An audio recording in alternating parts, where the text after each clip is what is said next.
পুলিশও পালাচ্ছে। চোরে ওইখানে চলে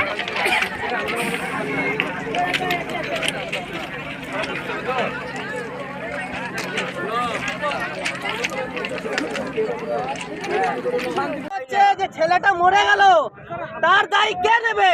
দাবি তো পরের কথা। কালকে আমি যাব, কালকে আপনি যাবেন, আপনারও মরে তো মারা হবে, আপনাকেও মারা হবে বেঁচে বেঁচে। আমরা তো কেউ নেই, আমরা জনগণ আছি। আমরা দেখেছিলাম এখানে ইউসুফ পাঠানকে ভোট দিয়ে, আজকে তার মুখে কোনো কথা নেই।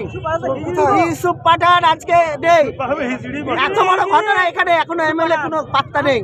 ঝাড়খণ্ডে মুর্শিদাবাদের শ্রমিকের মৃত্যুকে কেন্দ্র করে রণক্ষেত্র হয়ে উঠল বেলডাঙ্গা। দোষীদের শাস্তির দাবি জানিয়ে জাতীয় সড়ক অবরোধ করেছেন গ্রামবাসীরা।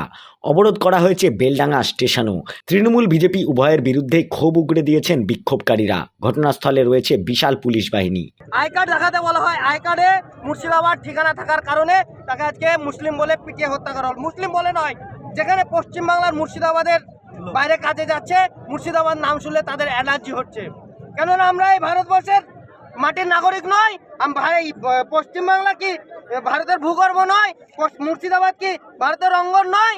তাহলে কেন মুর্শিদাবাদবাসীকে নিয়ে এত ঘৃণা? এই মুর্শিদাবাদ একটা ঐতিহাসিক জেলা, নবাবের জেলা, কেন এই মুর্শিদাবাদবাসীকে এত অত্যাচার করা হচ্ছে?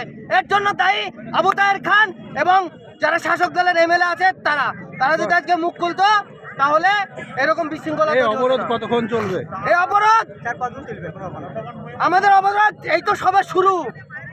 আগে এর থেকে পুরো মুর্শিদাবাদের টাকা আমরা জাম করতে রাজি আছি। মৃত শ্রমিকের নাম আলাই শেখ, বয়স আনুমানিক 30 বছর। বেলডাঙ্গার সুজাপুর কুমারপুর গ্রাম পঞ্চায়েত এলাকার বাসিন্দা ছিলেন তিনি। ঝাড়খণ্ডে ফেরিওয়ালার কাজ করতেন। বৃহস্পতিবার সকালে গ্রামে তার মৃত্যুর খবর এসে পৌঁছায়। জানা যায় ঘর থেকে তার ঝুলন্ত দেহ উদ্ধার করা হয়েছে। গ্রামবাসীদের দাবি, যুবককে পিটিয়ে খুন করার পর তার দেহ ঝুলিয়ে দেওয়া হয়েছে। দোষীদের দ্রুত গ্রেপ্তারি এবং দৃষ্টান্তমূলক শাস্তির দাবি চেয়ে পথে নেমেছেন তারা। পরিবারের অভিযোগ, মুর্শিদাবাদের শ্রমিক হওয়ার কারণেই যুবকের এই পরিণতি। শুক্রবার যুবকের দেহ গ্রামে ফিরেছে, তারপরেই উত্তেজনা দ্রুত ছড়িয়ে পড়ে। বেলডাঙ্গার 12 নম্বর জাতীয় সড়ক অবরোধ করে টায়ার জ্বালিয়ে বিক্ষোভ দেখান গ্রামবাসীরা। আটকে দেওয়া হয় বেলডাঙ্গা স্টেশনও। এর ফলে শিয়ালদহ লালগোলা শাখার ট্রেন চলাচল ব্যাহত হয়। পাশাপাশি জাতীয় সড়ক আটকে থাকায় উত্তরবঙ্গ ও কলকাতাগামী যান চলাচলেও সমস্যা হচ্ছে। খবর পেয়ে ঘটনাস্থলে যায় পুলিশ, কিন্তু অবরোধ এখনও ওঠেনি। হেনস্থা হচ্ছে বিশেষ করে মুর্শিদাবাদবাসী। এই মুর্শিদাবাদবাসীকে হেনস্থা করার জন্য দায়ী হচ্ছে আবু তাহের খান আর মাননীয় মুখ্যমন্ত্রী। কেননা তিনি চায় যে মুসলমানদেরকে বিজেপি শাসিত রাজ্যে হেনস্থা করা হোক, তাহলে মুসলমান সমাজ ভয় করে আমাকে মসনদে বসাবে, আমার ভালো হবে, আমার সিট আরও বাড়বে। এই আগামী দিনে এই জনগণ মমতা ব্যানার্জিকে এবং বিজেপি সরকারকে এবং অন্যান্য যারা রাজনৈতিক দল আছে, যারা শাসক দলের গোলামি হয়ে কাজ করছে, তাদেরকে আগামী দিনে মুর্শিদাবাদের জনগণ জবাব দিয়ে দেবে। এই বিপদের সময় এমএলএ কে পাশে পাচ্ছে না? আমাদের এমএলএ তো একটা কাপুরুষের ধরনের লোক। প্রায় আমরা দেখেছি যে বেলডাঙ্গার থানায়, বেলডাঙ্গা ব্লকে অনেকগুলো মানুষকে এরকম মারা হলো, হেনস্থা করা হলো। গত পরশুদিন বেনাদয়ের একটা ছেলেকে আপনার চাকদায় নামিয়ে মারা হলো। কিন্তু আমাদের এমএলএ নাম করে বলছি হাসান, উনি ঘুমের ট্যাবলেট খেয়ে বসে থাকেন, উনি তো কলোনিতে পড়ে থাকেন। তাহলে এখানে মানুষের ভালোবাসা কি করে বুঝবেন? যে আমরা হাজার হাজার মানুষ ওকে ভোট দিয়ে বিধানসভায় পাঠালাম কেন? যে আমাদের হয়ে, মুর্শিদাবাদবাসীর হয়ে, বেলডাঙ্গা মানুষের হয়ে আওয়াজ তুলবে। কিন্তু তাকে বিধানসভায় কোনোদিন আমরা দেখতে পাই না, কোনো নিউজেও দেখতে পাই না। কেন কেন এগুলোর কারণ কি? চাকদার মধ্যে কেন মার হলো?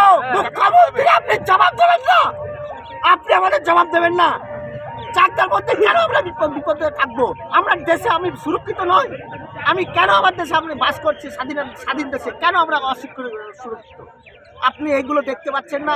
আপনার মনে যাচ্ছে না এইগুলো কেন হবে বাংলার বুকে, চাকদার বুকে, আজকে গঙ্গার পাড়ে কেন এইগুলো হবে? কেন এইগুলো আমরা সহ্য করবো? আজকে কালকে এতেও হয়েছে, আমাদের কুমারপুরেও হয়েছে, এইগুলো হচ্ছে। আপনি দেখতে পাচ্ছেন না? আমরা কত মাথা ঠান্ডা রেখে আমরা সমাজটাকে সাজিয়ে রাখবো, কত মাথা ঠান্ডা রাখবো?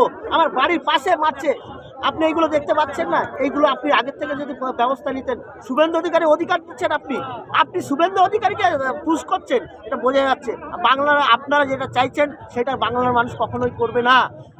কখনো আমরা একসঙ্গে ভাইয়ের ভাই হয়ে আমরা থাকি, এখানে অনেক হিন্দু ভাইও আছে, আমরা হিন্দু মুসলিম একসঙ্গে আমরা গলা মিলিয়ে আমরা এখানে থাকি। আপনারা এটা কেন অশান্তি করতে চাইছেন বাংলার বুকে?